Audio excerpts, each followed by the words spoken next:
આ તારીખે આ સમયે આ જગ્યાએ આ બધી વસ્તુ થયું હતું ને આ બધી વસ્તુને લઈને હું બહુ પરેશાન છું. પછી ચોથા પાંચમા પેરેગ્રાફમાં તમે લખી શકો છો કે આ બધી બાબતને લઈને મને ફલાણી વસ્તુઓ થઈ છે, કે મને માર મારેલો છે, મારી વસ્તુઓ લઈ લીધેલી છે, કે વોટ એવર, આ બધી વસ્તુ આપણે લખી શકીએ. છેલ્લામાં આપણે દાદ માંગવાની છે કે તમે પોલીસ સ્ટેશનમાં આવ્યા શું કામ છે, તમને પોલીસ સ્ટેશનની જરૂર શું છે. તો તમારે દાદ માંગવાની છે કે આ ફલાણી વસ્તુને લઈને મારી સાથે અન્યાય થયો છે, તો એની કડક કાર્યવાહી કરવી ને મને ન્યાય અપાવવા માટે મદદ કરવી. પછી આભાર લખીને આગળ તમે લખી શકો.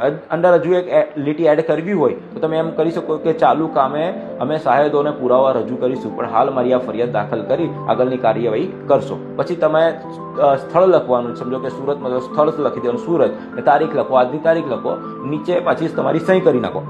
સહી કરો ત્યારે પણ તમારે લખવાનું છે, તારીખ લખી દેવાની છે, સમય લખી દેવાનો છે. આ આખી કોપી રેડી કરીને એની ઝેરોક્સ કોપી કાઢવાની છે, ઓરિજિનલ ત્યાં આપવાની ને પીઓસો પાસેથી તમારે એની રિસીવ કોપી તમારી પાસે રાખવાની.